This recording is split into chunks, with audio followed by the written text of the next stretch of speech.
Okay, hello and welcome.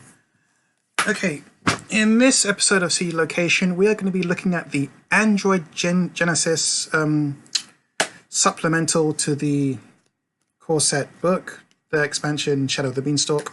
Yay! Some quick cleanup here, just to let you know. I would advise you not to bother looking at the rest of my videos if you find this interesting by some haphazard accident. Most of the time I'm drunk and delusional. It's not good for you. It's really bad. Anyway, on with the show. In this episode, I'm not only just going to be talking about the Android Genesis expansion Shadow of the Beanstalk, I'm going to be recommending to you some supplemental expansions you can add on top of what's already there.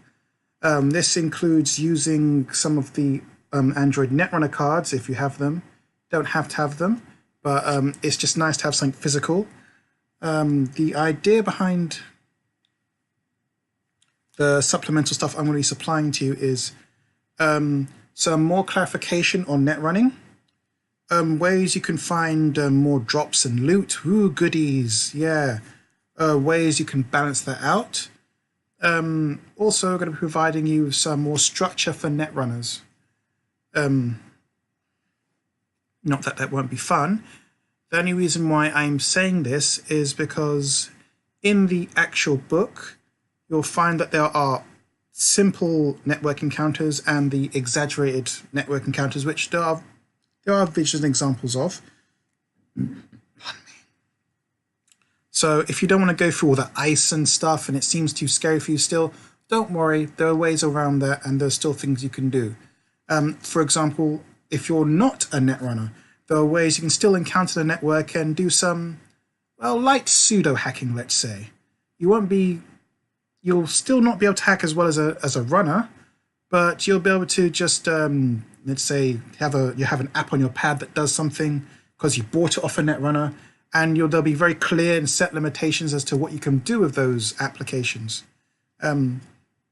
Also, you could be in the middle of a gunfight and you could be a sysops. I love sysops, they're my favorite. And you'll have your own set of special abilities and unique things you can do during a like an encounter you're being shot at. Oh, you notice that a guy's using a military grade weapon. Maybe you can hack that somehow, depending on how advanced it is. And even if it's not that advanced, if you're dealing with an org crime unit, there's still going to be ways around things you can do during that encounter. So, let's begin. First of all, I'm going to be talking to you about nice, sexy loot drops. In this case, we're going to be looking at, let's start with a criminal card. Now, for those of you who are not familiar with the Android Netrunner card game, there are three types of runner. There's a criminal whose main play style is that they're there and present. So, for example, they're con artists. They're con artists. They are con artists. The most notable one of that is Gabe Santiago. His Nemesis card, unfortunately, I don't have the image, I couldn't find that, has him posing as a Titan transnational employee. That's a bank, by the way. So he poses as a bank employee and he scams rich customers in getting the details off them, and then he just pockets their bank accounts, basically. And how would that play out? For example, let's take this card here, Lumemia Codecracker. In the Netrunner game, it just lets you look at your opponent's hand and see what's in there. But in the lore, you can say, oh, okay, so one of these costs about, well, it's got a 1 here, so it's not that expensive. So maybe 100 or 200, let's say, for this. Okay, and it's got one little pip down here. That's influence. That's how hard it is to see it, basically, because other factions can use this card, and it's very little. So this card is meant to be quite cheap, as well as quite easy to find by the 1 pip. And it's a code cracker, so it exposes code. So using this, you can build on what this piece of loot would do. You could say, for example, okay, so this lets me analyze code.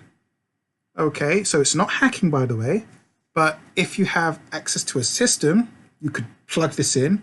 So maybe a tech or a sysop would like this tool. You could plug it in. You could say, oh, okay, so this system has this much ice, it's this strong, and it has this much security. It wouldn't let you crack the security, but it does let you analyze the security without tripping off any sysops or any alarms or whatnot. And if someone asks you what you're doing, oh, I'm just checking the machine. That's all I'm doing. Toodles. Yes, but as a criminal or as a con artist or something like that, you could probably sell this information, or you could use it as before you actually start the run. Oh, okay, so I'm going to need to buy this and this. Oh, and I'm going to have to take some time for this, and that's how you use it. So you see, so just from looking at the card there and interpreting the cost and the influence. Okay, again, that's very important there. Okay, sorry. That's very important there, the influence. 1 pip means it's very easy to find, it's not restricted, and the low cost there, 1, means it's not that expensive. So just bear that in mind. Now I'm going to do that one more time. Well, no, actually I'm going to do it 2 more times, in fact, because I'm going to show you one of each flavor. Now the next item is a green card. Green cards are used by shapers. And in the Netrunner game, shapers are people with all the answers. They tend to be a bit slow and methodical, and their reason for running is not profit like the criminals. Shapers do it just because they love code. They just need to know what's in there. How does this work? I want to learn about this. It's very interesting. Great. So let's interpret this card, shall we? As you can see, it's not an expensive card, so it should be relatively cheap. And how much influence is it? Oh, this is also 1 pip. So 1 pip of influence, that means it's very common, easy to find. And what does it do? It gives you 1 extra piece of memory. So unlike the custom rig talent, which you'll find, which lets you have 1 extra breaker in play, this is pretty much that. But a physical, actual piece of loot. Now, I'd be very careful about this. While this should be cheap, it should have a drawback. Well, it costing 100 is kind of a drawback, and you can only use it on 1 thing, and you'd have to set it up. So again, Shaper's very slow, methodical. It's got all the answers. It's got that talent. You don't want to buy that talent? Well, buy this. It costs 100. You don't want to spend that money. Maybe you could pawn off a gun you find or something. You can get this. It's got the answers. It's great, and you could add it onto 1 item. But once you add it on, you can't take it off, and stuff like that. Make it a 1-use, 1-shot kind of thing. You can only use it for this thing, and if your system gets damaged, well, bye, it's gone. But there again, you've got some nice loot to find. Okay, now I'm going to show you one last thing from the Anak class, and this is a program. Okay, Anarchs are all about burning the system, and that's what they do. They just see a system. I hate you. You killed my dog. Boom, kill it. Kill that system. Now this is an icebreaker. Icebreakers are used to break into programs and destroy ice. Now this just breaks strength-free ice. It's cost-free. Okay, so again, it costs free, so that means it's relatively expensive. So maybe something like 500, maybe 400 or 500. Ooh, 3 to 500, yeah, 3 to 500. Let's have a look at influence. Okay, this is also influence 1. I'm really bad at this. I'm showing you all this influence 1 stuff, which means it's quite common. But the thing of it is, the reason why I want you to be careful with this card is that a lot of sentry ice, which this breaks, tends to be around strength 3, so this would quite easily get you through a lot of sentry ice. But here's the catch, and here's the caveat, right? My personal thing is this. You have restricted cards, which means it's hard to find, it's illegal, and if someone in authority sees you with it, you get in trouble. It really escalates the situation. I propose there's like a tier next to that called listed. That means that these are very common tools that people in the know in the system. So sysops really, really know about this card, and they've studied it quite well. So you can use this card, it will get you through sentries very, very easily. However, it makes you easier to trace. That's the problem. Sure, it's very common. That's the problem. And it's great. It gets you through the sentry ice really, really easily. But if you get traced, you get traced twice.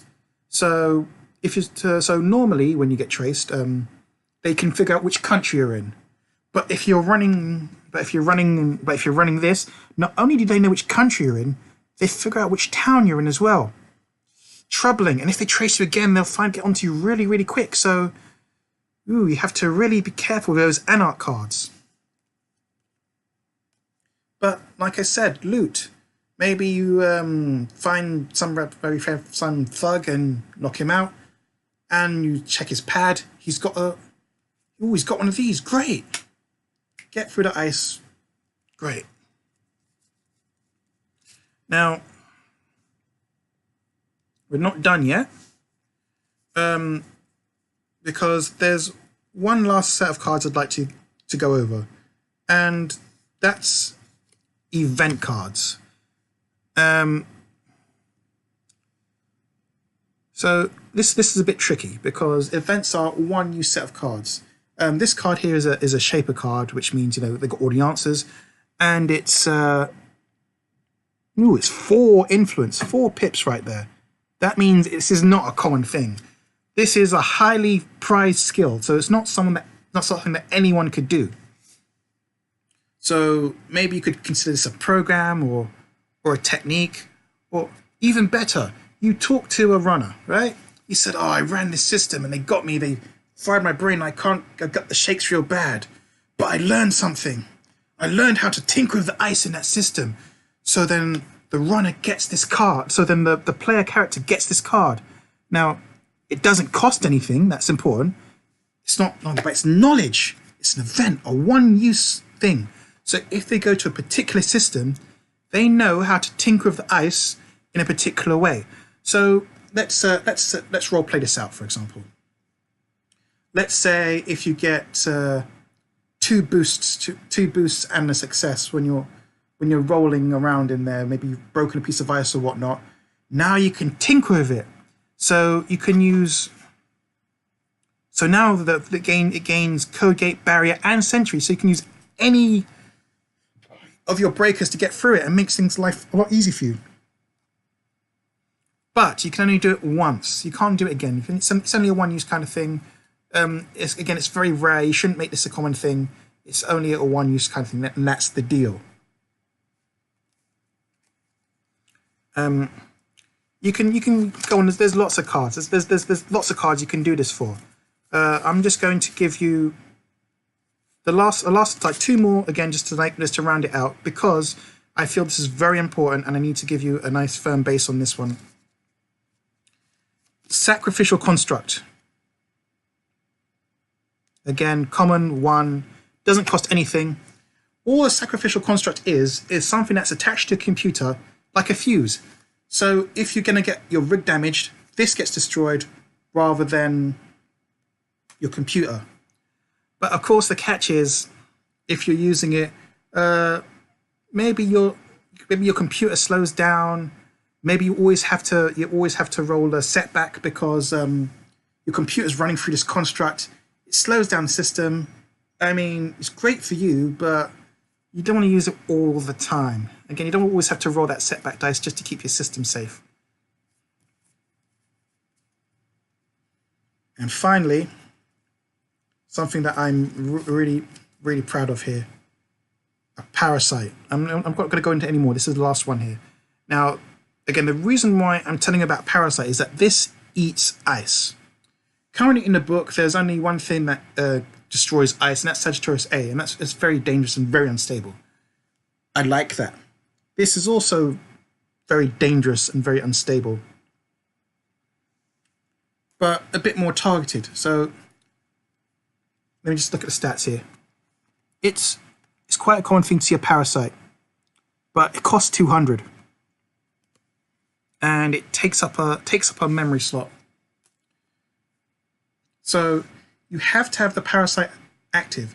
So you can't really have your breaker active, because if you have your breaker active while using this thing, it will not only eat the ice, it will also eat your breaker. So you might have to try and break the ice raw. Dangerous. Also, you can't just find it anywhere, because it's got 2 influence. So how can you do this? How can you roleplay this?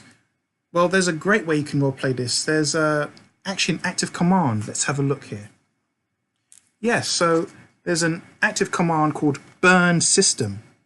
Now, burn system is something that Anak would love to do, as I explained before. Very daunting role. You have to roll 4.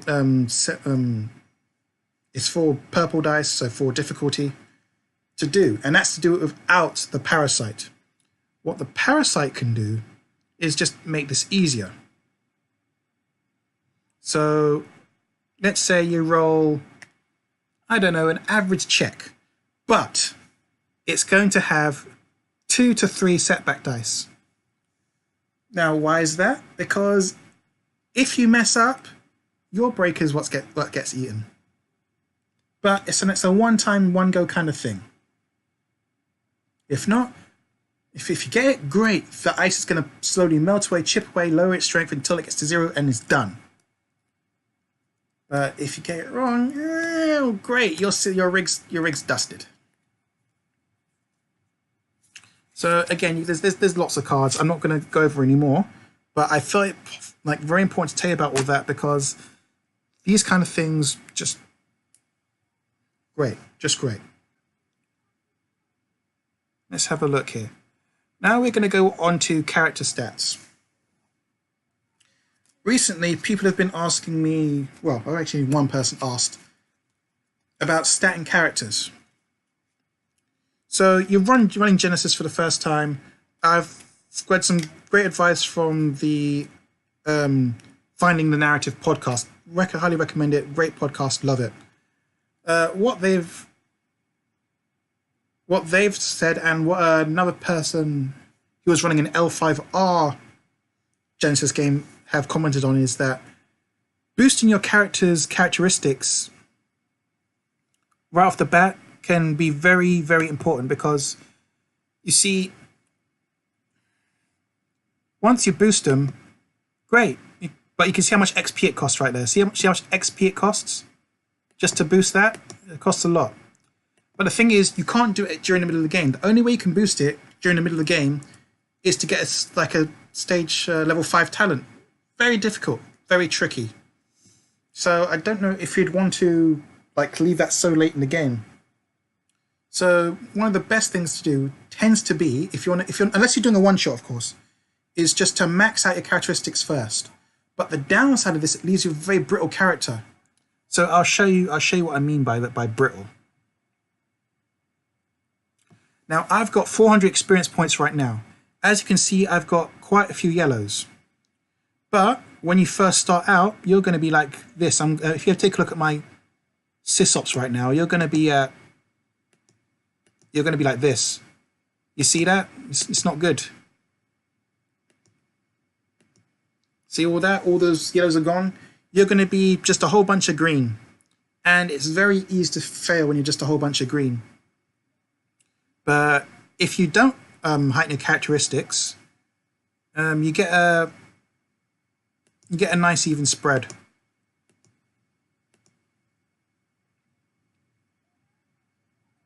Right. So be careful of that. Next.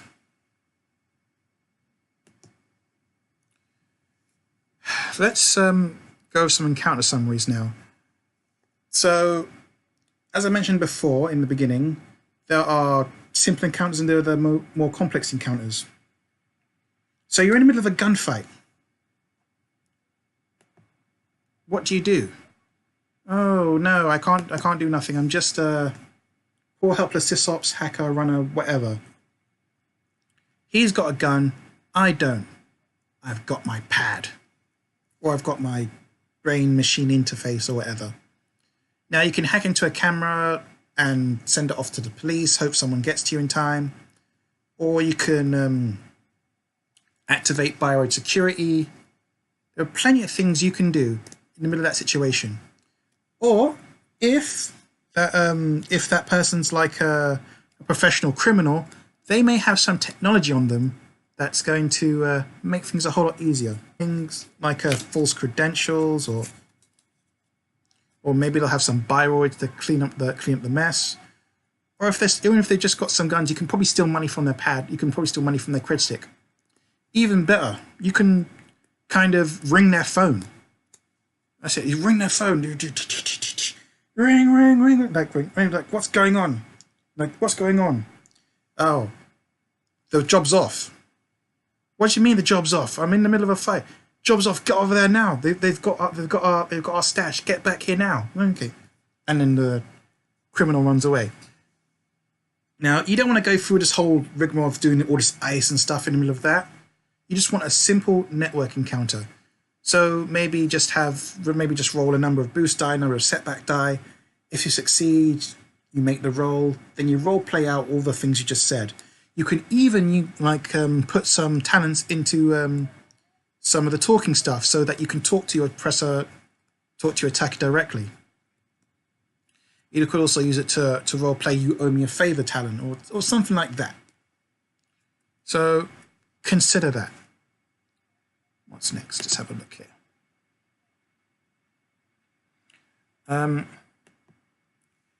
I also mentioned that you got goodies. You can also use some of these boosts and stuff to pay for some of the loot you have. So let's say you can't use some of the loot unless you get a few number of boost die, number of triumph die. Just makes things so much better. And oh yeah. So this is what I want to show you. So this character here is a pre-generated character sheet. You can get this from, I think was it Drainsmith?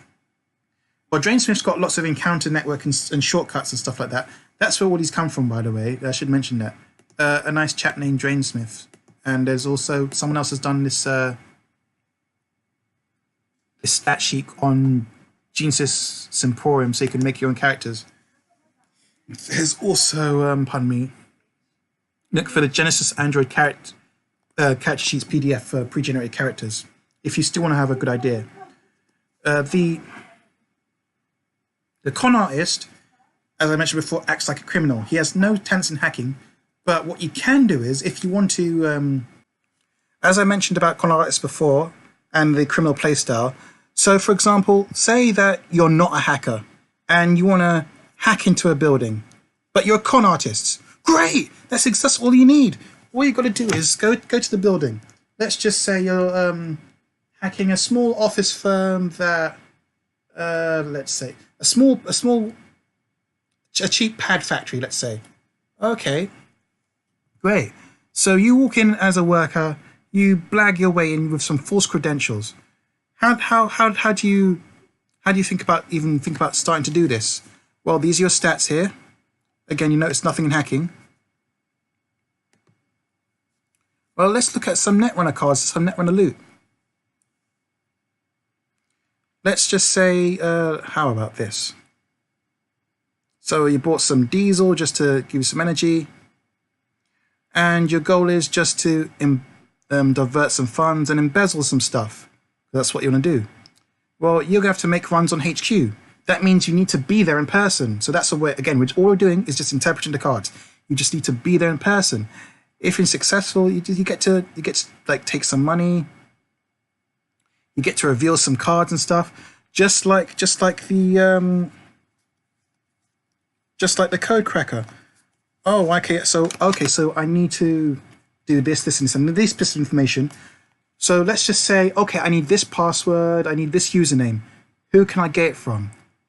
I know, so I need to get it from this guy. So maybe you get their handprint, or you get a scan of their eyeball. You knock them out. and you go and get these things. Well, great. So let's just have a look at the stats here and see if we can do this. Got all the charm necessary, got the deception necessary, got the stealth and the skullduggery. What kind of talents has this person got? You got a fake NDP, you got a disguise kit. Yeah, you got all the stuff you need here.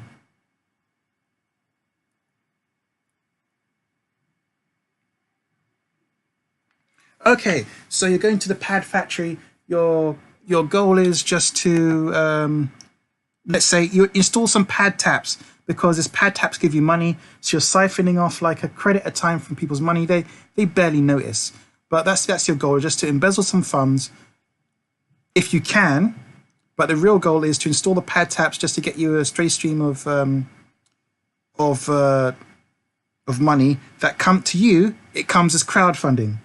So you set up a full crowdfunding website, and the pad taps give you money to that crowdfunding website. So it looks all legit, baby. It's great scam. But you're not a hacker. So that's what you do. You go to the pad factory, go in with your false badge. Yeah, someone's been skimming money off pads and stuff like that. So we're just gonna run a check here. I'm just gonna investigate. Okay, boss, you can investigate. And then all right. So you got your code cracker. You scan it. You say, okay, so I need to get this piece of information from this person, this piece of information. Right, boss, you're the boss here, right? Right. I need you to log in and give me and let me see your records for this and this and this. So you got your reader in there or something like that, and it scans the password and username. Now you've got the password and username, and then you start looking around the factory. Okay, this seems to all be in order. You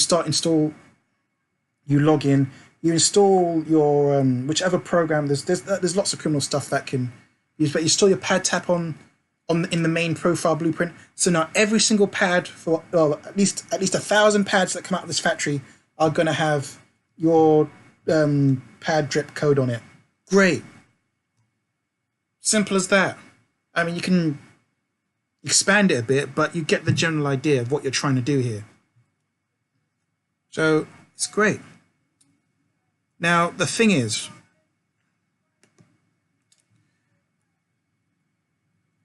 you can also do something else. You can, if you're running more anarchic, you can blackmail people. Oi, give me your money, or I'm gonna destroy your system using system burn or parasites or whatnot. So you can extort. And because on page 89, it talks about damaging systems and whatnot. So that's what I'm going to talk to you about now. I'm talking to you about system architecture, ICE, and how you'd set this up. So there are three main types of ICE. That's intrusion, countermeasure, and things that keep you out. They're barriers. They stop you, and they don't do much. They just stop you from entering the system. There are code gates which do wibbly wobbly things, which like move money from here to there, let you draw cards, let you. In this case, let's say maybe they give you advantages and give like some other people disadvantages, or they can trash programs, or they can do pretty much anything. But they're kind of the easiest thing to break, in my opinion. And then there's sentries, which to kill you. They go after your brain, they go after your body, they go after your rigs, they trace you, they hunt you down. Now, the characteristics of these three are this. Barriers work, in my opinion, this is my personal headcanon here again, my personal headcanon. Barriers work by saying, okay, I'm turning off this piece of hardware and this piece of hardware. That's what the code does. It says, okay, this thing's off, unless you need it. You can't come, this thing's off until you need it. So what code breakers do, what barrier breakers do, like Corroder and batching ram, is they say, wait, turn this on. Oh, I need to use this. They like the channel. Hey, I need to use this. Hey, I need to use this. Hey. And they keep just attacking the barrier. And the barrier is like, okay, look, all of this stuff is on now. It's just all on. It's all on. Just use it as you need to use it, and you can get through. You can get access to those parts of the system that were turned off. Sentries work using a dumbed down version of AI. They run. Then the AI goes to your brain interface, goes to your computer and says, this overheats, this I need to jump this, kill this, burn this, burn this. And that's how that works. Code gates work by using complex multiplications and times tables. So like let's say you start with 1, or suddenly it makes that 1 into 3,496. And it twists and turns stuff. So you're going in a straight line, all of a sudden the code gate twists and turns you unless you got the right username and password. So let's just say if you go in the wrong way down this code gate, you go into the wrong path down this code gate, you get all twisted and turned. Unless you know the right username and right password, unless you know the right way to go over the code gate, you're going to get lost and you get twisted and turned and caught up. You might even get caught in the system. You might not even be able to get log out of the system. You can get trapped and hurt, and it's not good. Anyway, that's why I'm showing you this right now. Consider your system. Consider your system health. So let's go with some basic system architecture. In the example shown here, this system is what I like to call a turtle. A turtle is when you've got nothing, you just got like a nice smooth barrier on the outside, nothing but barriers.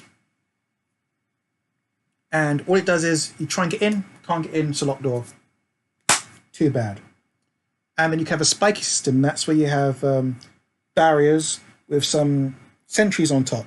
What the sentries do is they smash up all the breakers, and then I can't break the barrier because I've got no code gates. Great. It's all spiky, so you get impaled.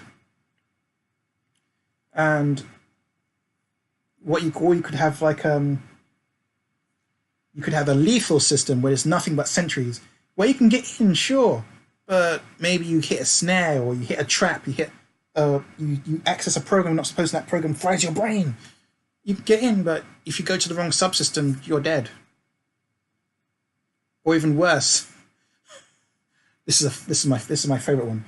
A subsystem that's sentries and then code gates. So you lose your breaker, and you get hurt, and then you access a code gate. And what this code gate does is it drains your bank account. I mean, it's like a sentry, or like you use your breakers. There's a sentry that finds out where you are, and then a code gate that says if there's a tagged person here, if there's a person with a tag, you drain their bank accounts. It's just nasty. That's the kind of messed up stuff that system architecture can do. And depending on what kind of system you have, if you've got an expensive system or a cheap system.